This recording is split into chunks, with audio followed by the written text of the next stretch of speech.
as a gay man, what do you think about the new norms and the teaching of transgender? Oh God. I have to ask these questions. Oh my God, you're pulling some hard straight, but go ahead. How do you feel about, what they're teaching in school at such a young age? Oh my God, me and Kevin just had this. Oh my God, it's so crazy. This is insane.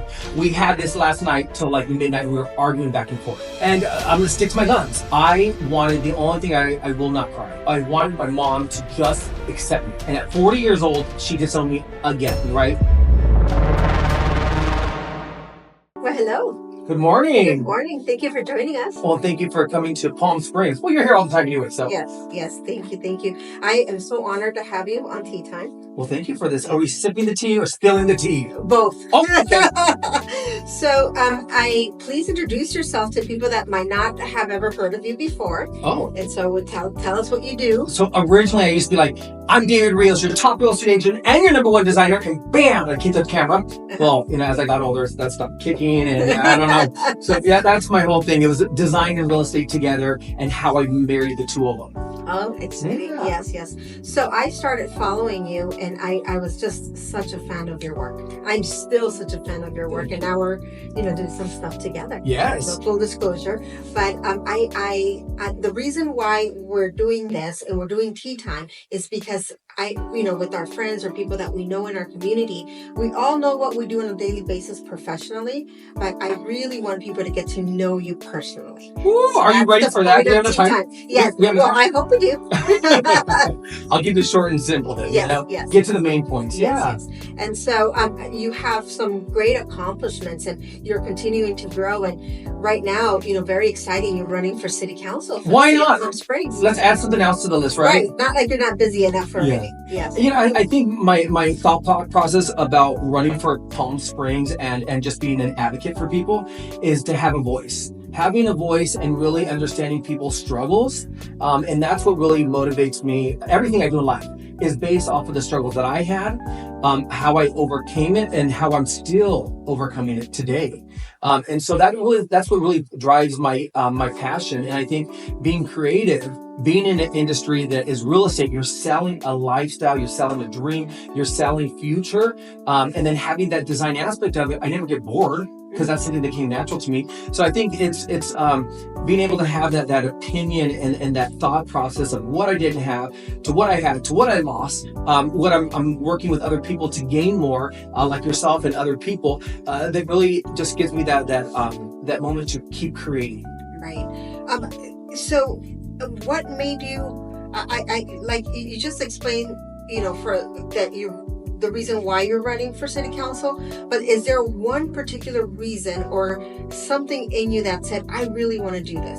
And the reason why I'm asking those questions is, as we grow as investors, our time is very limited.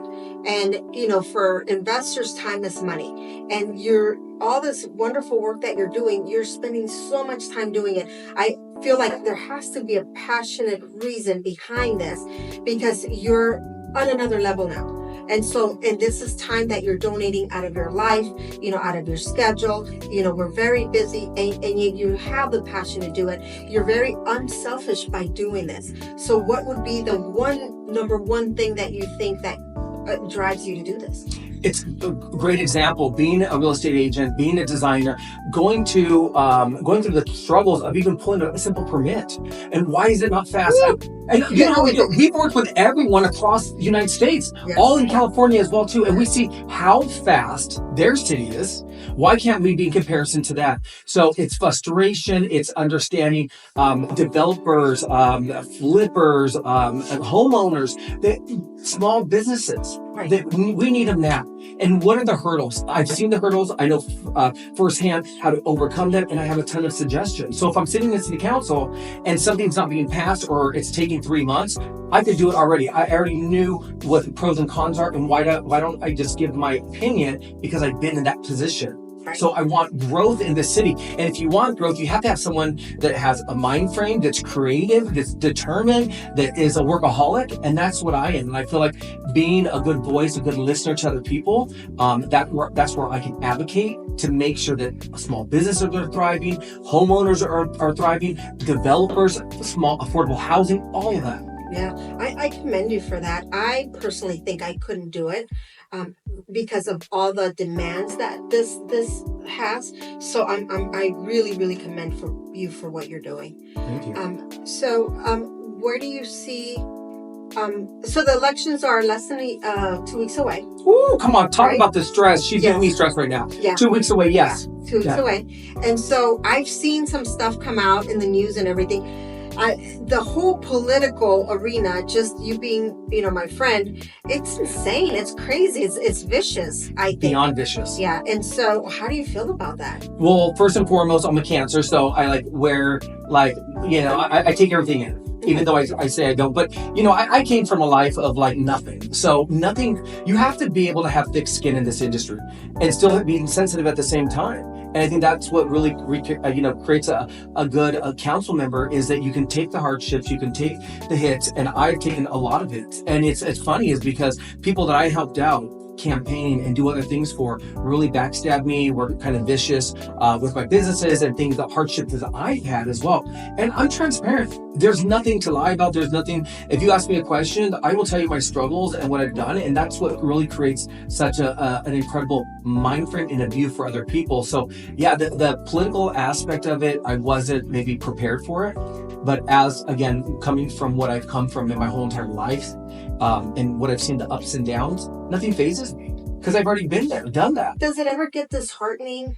Oh, 100%. Because you, people that you trust, and that you share things, and then some kind of get misconstrued and turn around and twisted to use them against you. Does that?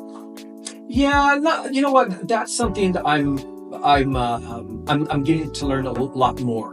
But for instance, friends that that have known me for years, I'm going to be there for your campaign, I'm going to be there to walk with you, I'm going to be there to donate for you, or this or that. It doesn't happen. And so I'm out there paying, or getting other volunteers that I don't even know. So it's a blessing in disguise, because me being able to give back to so many nonprofit organizations, they're the ones, and it makes sense because they're volunteering anyways. Of course they would volunteer for my campaign, but when you're looking for your close friends and your family to come down and do all this, I get it. It's 110 degrees, girl. I'm sweating, all the time. So yesterday I seen you were walking and doing your thing and sweating, and yeah, the passion that you have is like, I'm not giving up. I so admire you for what you're doing. Every dollar someone gives me, $50, $100, $5,000, I don't care. I look at that and I think about it when I go to bed. I'm not tired. They just gave me X amount of dollars. I gotta show them that they're putting their money into an investment. I'm an investment. Right. Everything you do in life is an investment. Whether you talk to someone, whether you build a corporation together, whether you partnerships and everything in life. I think everything is about partnerships. That's why I always cut that word and say, "Oh my God, David, you're self-made. Oh my God, you're so self-made." Because I came from nothing, right? No, I'm not. I'm self-driven, but I'm not self-made, because even the negative stuff builds me who I am. My character's still being built as of today. The ups and the downs is creating. So when people open their doors for me or introduce me to people like you have as well, that is what's creating David Rios. David Rios is successful because I'm meeting other people. So how can I be self-made if every door is being opened? And thank God for the door that slammed in my face. Thank God. Because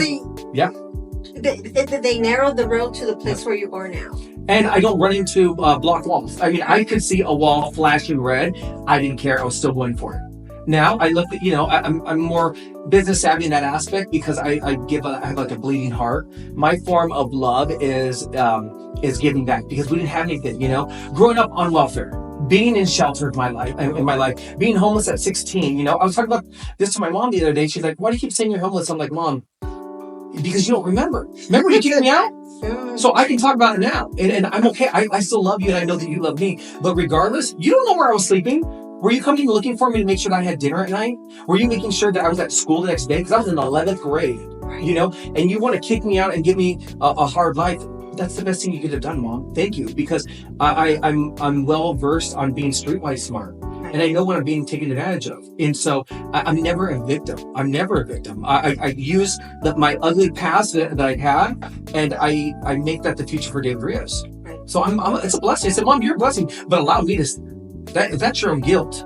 allow me to be able to speak on it, because again, I was sleeping in garages with cobwebs and waking up with spiders on my face, or people inside their back seat, to make sure I was at school. And why was I so skinny? Because it wasn't because I had AIDS and I was being kicked out because you're going to be gay and you're going to get AIDS. No, it wasn't, because I was walking 7-10 miles every single day to school, depending on where I spent the night. And that's 20 miles. Wow. And still having a permit to work at, back then it was called Chief Auto Zone. And so like, not Auto Zone, Chief Auto, whatever it was. But I mean, these are the things that I said, you know what? Allow me to speak this, Mom, because I understand you were a good mom. But again, girl, you were a teenager when you had me. I understand. I forgave you. So, you know, yes, this becomes a part of my platform and why I give back. And other people, if you're watching right now, if something resonates with you that you didn't have as a kid, give back to, as you get to become an adult, Right. whatever stems from your hurt and your pain. The best way to do it is be a volunteer to kids, you know, nonprofit organizations, animal shelter, Boys and Girls Club, whatever it is that you didn't have. And I think a lot of people can relate to what's happened to you, right? And I love that you share your story, because there's no excuses, right? There's no excuses. If you've gone through it and you're still pushing forward and you're, you know, a step away from becoming city council, there shouldn't be barriers where you victimize yourself, or because I didn't have, or because this happened to me. I am so proud of you that you're this resilient person and you keep going.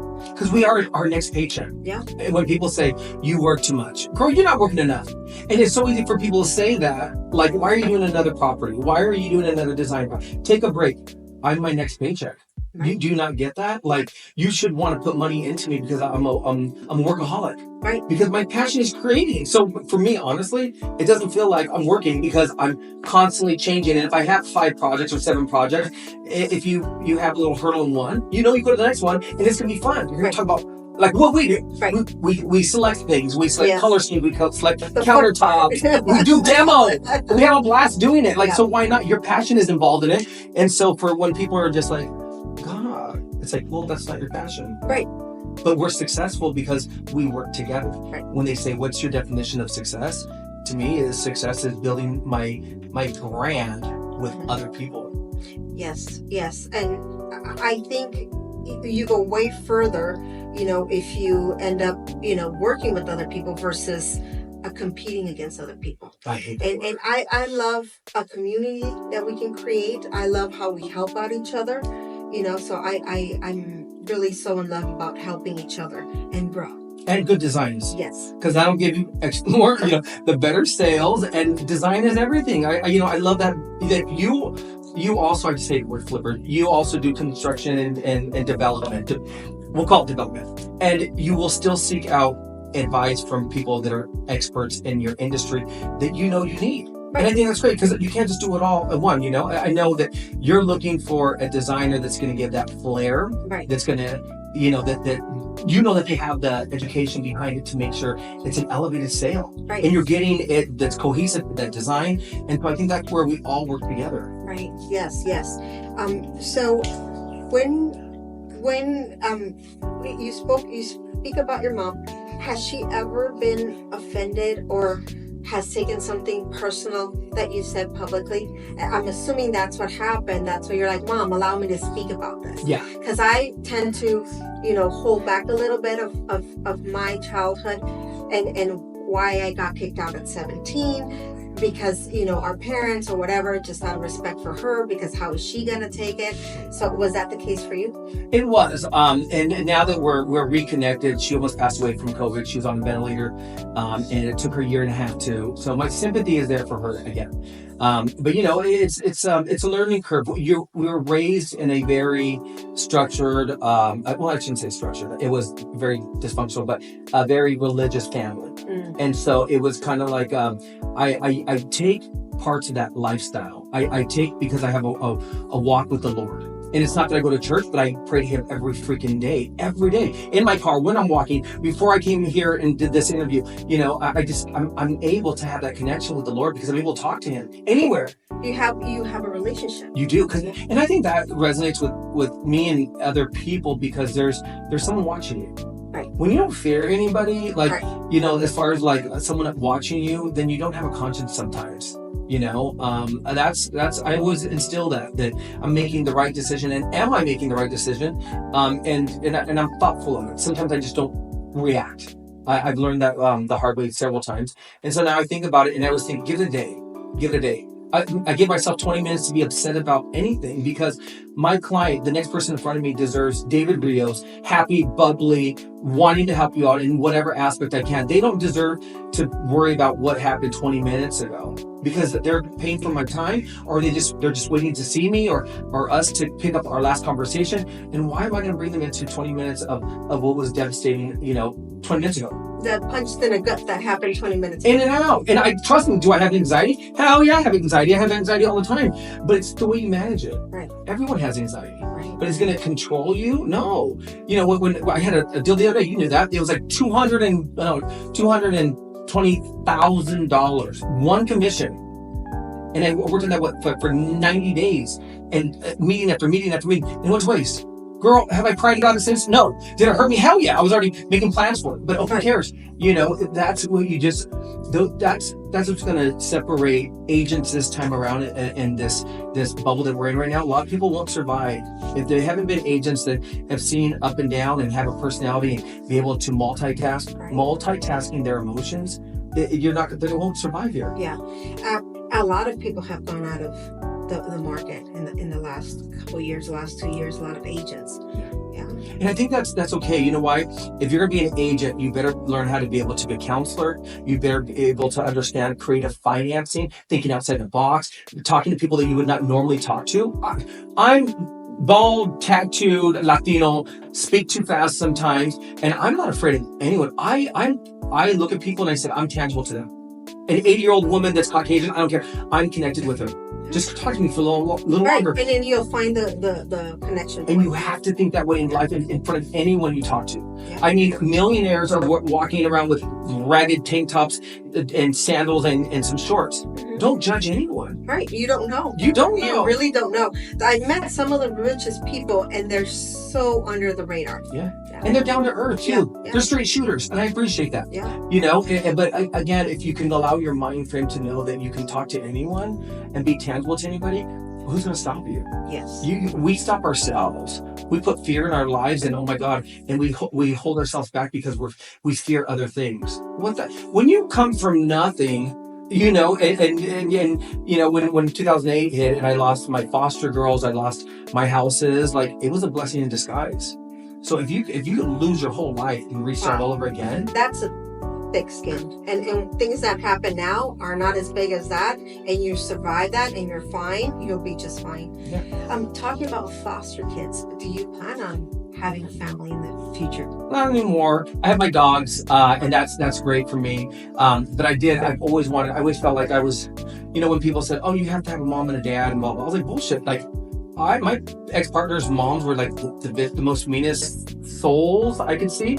And I was like, I give so much love to your son more than you do. Like I can communicate. And if I had kids, and when I did have foster kids, I was able to give them unconditional love. So I'm like, what is a woman giving that I can't give? In that aspect. So, I think that there has to be a balance in a relationship. I think there should be someone that disciplines. That's not me. And I would probably be the fun parent that would just give them so much love, because even though my mom was 16 when she had me, she gave me love and personality. And so I was there. And my dad was a heroin addict, and he was in jail half of my life, and he was selling drugs and whatever it was. And that's why when people say you're X amount, you're 8, I'm 33 all day, every day. You already know, come on. But no, when they see my age, they don't believe it. Are you kidding me? I'm like, yeah, because I never messed with anything. I had, what was it? It was death. It was death. And that's what from living in the barrio to drive-bys to my dad being in jail to him, my roommates collapsing, with their lungs, and it's just a mess. Why would I want to touch that? Right. When I go to the extreme and everyone is dead around me, my best friends have all died from addiction. You see where that road leads, right? It does. Yeah. So for me, I never wanted to dabble in that. So learning from my parents, my dad was creative. he read the newspaper every morning, and I look at that now. I read the newspaper every morning. Is my dad being creative, building cabinetry? My dad did that. Thank you for that. My mom has a wild personality and she talks to anybody. Thank you for that. So those are the things I give appreciation to. And it's, again, I give them sympathy because they were teenagers when they had me. But you know what? I do see my brothers, my sister, and we were raised in the same household, and we're all different. And so, and I love them individually because they're so good to me. But to the outside world, they're timid. They want to stay in their circle. That's their comfort zone because we're damaged as kids. Like we grew up in a lifestyle that we were tormented every single day. We were tortured. Me being gay, because I was called a faggot every single day, and I would come home and I was called a faggot every day. So it's like at home as well too. So it just never stopped. The bullying never stopped. But when you come from a family that all you're doing is surviving by fighting, by living on the streets, by just dealing with conflict every single day. I'm surprised you're not in a flight or fight kind of emotional state. That was me at 16 to 22. At 22, I watched a documentary, and my grandfather finally came around and started talking to me again. And I said, you know what? Like, if I could change their point of view, I need to get this chip off my shoulder. Because this chip has been on since 16 to 22, and I'm successful now. I was in real estate already by then. I had my own office. I had my own mortgage division at that point, and I had beautiful kids. So I needed to really check myself and be like, you know what? If everyone else is happy and they found the Lord, and this is not the same guy that abused me my whole life. He's cool now, and my mom has changed, I thought, her ways. So it's checking yourself, and if they can change, you can change. Yeah. That's how I looked at it. I have a curiosity. So you have a relationship with the Lord, and very respectfully, as a gay man, how do you marry your relationship with the Lord, what religion says, and being gay?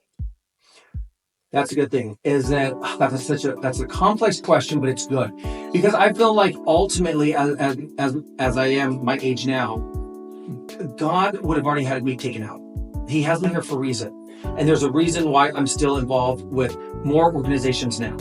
And so if God didn't want me talking, I wouldn't have these doors being open to me to be able to speak and tell people that, and it was challenging during my early 20s and my 30s because, again, I felt like I'm going to be the best person. Am I overcompensating because I know I'm going to hell? Regardless, am I still going to go to hell? Is that a thought? That was a thought then? It was. Oh, okay. That was 10, 14 years ago. Okay. Honey, I'm changed. I don't care. I'm going to heaven, and I'm meeting God there, and I'm bringing him more jewelry and fabulous. I don't care. And that's the other thing too, is that, by now I would have already been dead. I should be dead. I should be dead already. And I'm not. The Lord loves all of us. Oh, of We're course. all his children, right? And I'm a sinner, and I have really, a very imperfect child, things that I've done, we all have.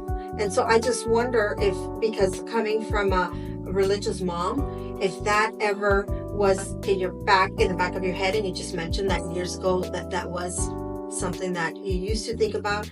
And so it's just, I always wonder, how do you, in your mind, how do you get over that, or how do you see that, or how do you move on from the thinking that they try to put inside of you based on religion? Oh, it happens all the time, and it'll continue happening. You got to be strong. You got to know your walk with the Lord, and you got to be confident.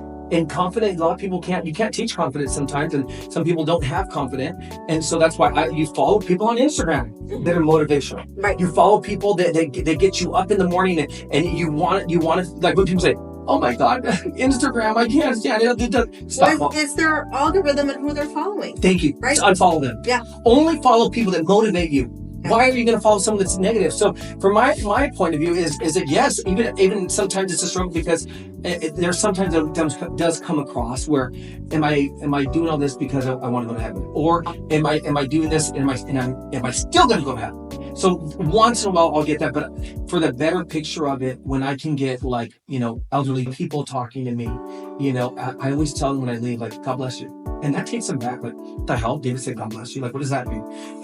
I'm not afraid to tell them I love you. Really? Are they surprised that you have? Yes. Really? Yeah, people are surprised. Like people, I call people love.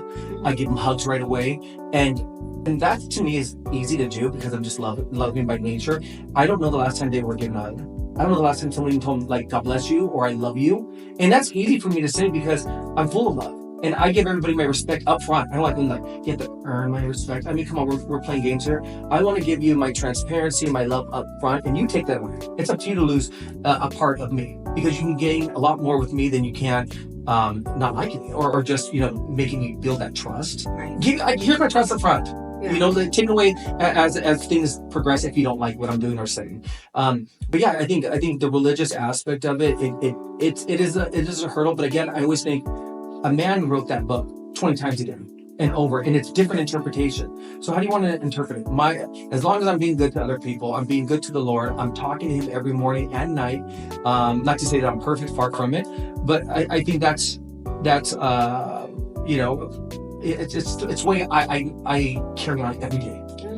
And we're all here, and the Lord gives us all a purpose, right? And the Lord has you, and you're His child, and He's giving you a purpose. So we're all working through that every day. And we can all be relatable to everyone because there's something that you've struggled from that someone else has struggled from. Right. And now I'm able to share oh my God, it took me forever to say that my dad was a drug addict. It took me forever to say I was even homeless. Why did it take you time? I was embarrassed. Oh girl, I was embarrassed. I was ashamed.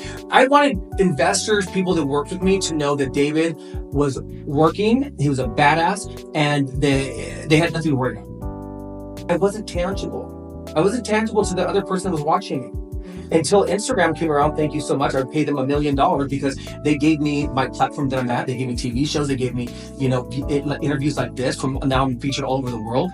And it's when I started talking about my being dyslexic, having ADD, having this crazy personality, and coming from what I came from now, because related to so many other people that were actually following me, and it was their kids, it was their grandkids. It was like it was insane how tangible I was. So I'm like, well, I already have my jobs. I didn't say this before because I was embarrassed of losing my jobs. Now I have jobs that are coming up all over because they can see my talent. So why not be real? What am I gonna do? I'm not gonna lose anybody. And that's how people relate to you the most.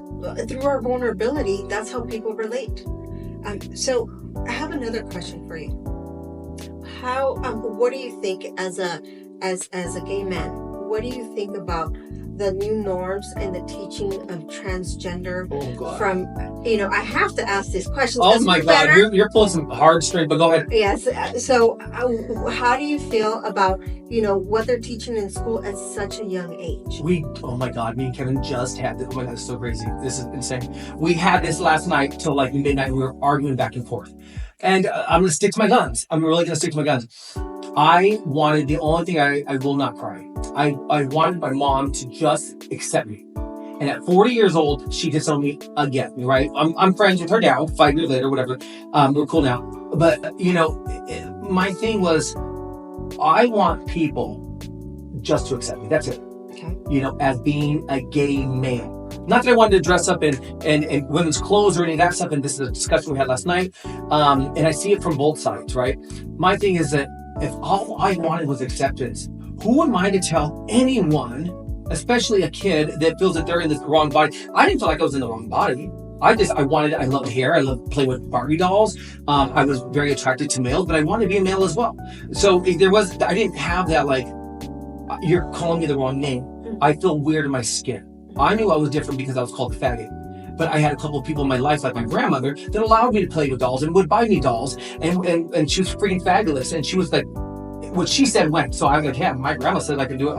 Who else is going to say anything to me, And my uncle, who was the most machoist man ever, he knew I played with dolls and he allowed me to play with his daughter. And then my real dad, he would buy me weird toys, just like funky little toys, and some of them were girl toys, and he knew I was playing with them, but he never said shit to me, but he would still buy them, and he was very gangster and macho, and no one even flinched an eye at him, he was like 6'3", big dude, but so to me, I was like, well, forget what my mom says, but regardless of that, back to that main question is that if all I wanted as a kid was acceptance, who am I to say that you're in your wrong skin and you're in your you weren't born to be who you are, you know. So I didn't have that. So if a kid at 4 years old is constantly crying and being tortured, and if that's what they want to do, and if they want to say that they're in someone else's skin, and they feel like they were born in the wrong skin, should I say, and then I'm okay with that. I will say this though, you know, now as an adult, speaking from a gay male's perspective, that was bullied my whole life, they had to fight my whole entire life, that grew up in the 80s and 90s. Like, I want to tell you something, it was not easy. It's not easy. That's where we need all these damn cameras, is some awareness and some leeway. Allow us, if we're in our 40s, allow us to, sometimes we misgender, we don't say the correct pronouns, and we're learning. But if I'm a big advocate for the gay community and I'm learning slowly, don't attack me. I ask for that, and I ask that for other people. Compassion, right? Compassion, because sometimes, you know, they, them, and he, you know, we're learning. Right. We're learning, and I'm your biggest advocate. So allow us to learn together, and we will get through this together. But again, my cousin, I was just talking about this last night, is my nephew. It's so crazy how my family, his name is James. He was born as Jasmine, and he's, I think, maybe 23 now. The whole family stopped talking to him. They don't even talk to him. They don't even call his name. He's no one to our family. And I'm like, damn. It's such a complex question, right? Because, like, for example, that example that you're giving your family member, that's when you needed compassion and understanding, and this is what's happening. But then there's the other spectrum where kids are so impressionable, and are we planting those seeds even though those seeds weren't there before? So that's another thing. That could happen to kids that are maybe a little bit more timid or questioning themselves.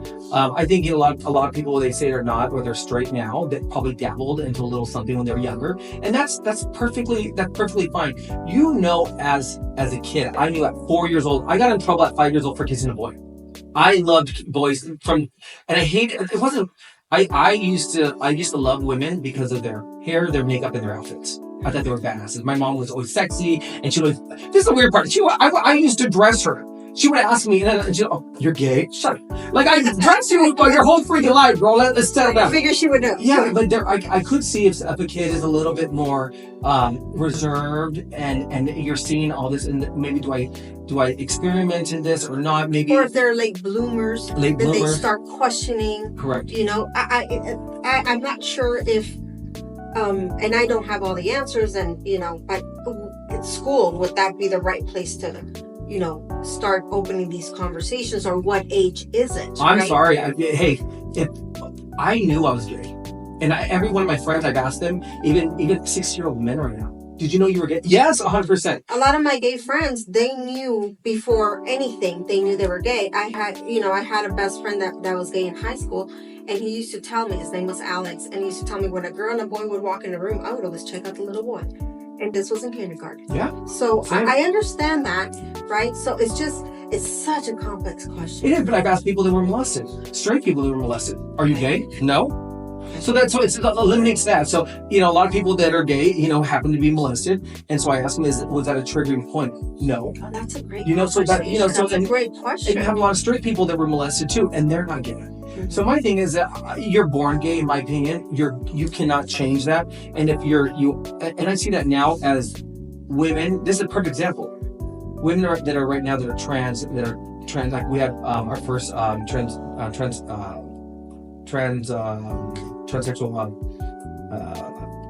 not Congress mayor of Palm Springs, and her transitioning in that time period, it was later in life. But she knew she was always in her different skin since she was born, or younger, in elementary years. So I think regardless of, people can teach a bunch of stuff, right? You go home, you are your parents. I mean, you guide your kids. Yeah. So regardless, I'm glad that I was in public schools because I got to see it all. And that's what creates a very well-rounded individual, but also streetwise smart. Street smart. You put somebody in a school that they're not teaching that or saying that, and then your kid goes out at 18 years old and they're getting DUIs and hanging around the wrong people and they're going off the deep end at 20 years old. But that's because your kid wasn't exposed to other things and hardships. You need to let your kids be exposed to other lifestyles, and that's life. And I think it's you have to have a very strong family system and prepare them mentally for Yes. what's coming, right? Because all that exposure, you can't be with them the whole way. No, and you're a parent, so you tell a girl or you have open communication. We didn't have that. Right. Our Right. It's Latino. You don't talk about a lot of things. Girl, all we heard was like my dad would say, "You don't bring home a pregnant." You know, well, that's not going to happen for me. You know, my sister was 15 when she had her first baby. You know, I was like, "Oh, what happened to her?" You know, Yeah. so it was very rough. Like, don't do this, don't do that, or it was blunt. It was very. That's blunt. how it is. Don't do this, don't do that. Yeah, and so Nothing in between, or this could happen. Yeah, there's not a lot of. But you know when your kid, as a mom, as a mother, dads are always very like, I didn't see it. I was wrong. Yes, you do. You know, moms know maternally if their kid's a little different. They know that from the get-go. So there's no surprise, especially when women are like, oh, I didn't know that you weren't comfortable in your own skin. Well, they know now. And I think that'll help other people out versus them trying to be, 40 and 50 trying to transition. Yes. Because why are you transitioning at that part of your life? You've already lost half of your life. It also depends on the family dynamic and the shame they carry and how long it takes them to accept it, Mhm. right? So everybody's on a different, Yeah. right? I've heard a lot of men that go on and have families and kids and everything, and then later in life, they make a transition. They do. And how unfair it is for the wife. Right. For the wife, it's hard for a woman to start at 50 years old trying to date again. Right. Well, the husband decides to come out because the kids are grown and out of the house now. That's not okay. What a loss, right? No, let them come out You're now. losing your partner. You're losing the person you thought you knew. And then a divorce or whatever. I can only imagine how devastating that must be. But yeah, the other thing too is this: people that are wealthy. It's so hilarious. People that are wealthy build your business because of you and your wife and what you want to. Forget your legacy of what you're trying to create for your kids because they don't want it. They don't want it. It's not in their drive. Mm-hmm. So don't push that on them. You build what you want because you want it. Right. Because your kids are going to want something completely different, and their lifestyles are going to be different, and they might change. And so you can raise your kids all in the same household, and guess what? They're going to be completely They're all different. Yeah. So don't build a brand thinking your kids are going to take over because that's not fair to them. Yeah. They might be writers. Artistic, and they don't want to deal with finances, or they don't for have me, kids. I'm flipping, and my son is a techie guy. You would never see him doing this. He's an introvert, completely different than we are. But we've learned that. We've learned that lesson now when people go to college. I'm like, forget college. Work in a trade right now, hands on, and see if you really like it. Then pursue it.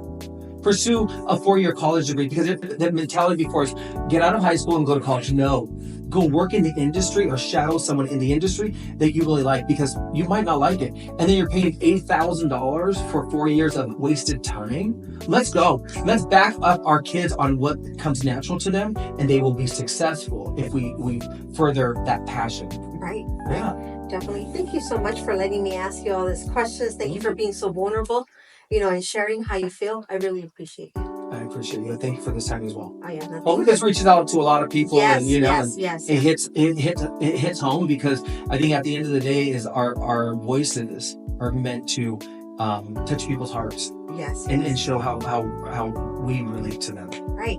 And would you please tell whoever's watching us how they can follow you, how they can get a hold of you? Easy. DavidRiosDesigns.com. Instagram, David Rios Designs. Just David Rios. Keep it consistent. Keep it simple. Brand your name, not the company you work for.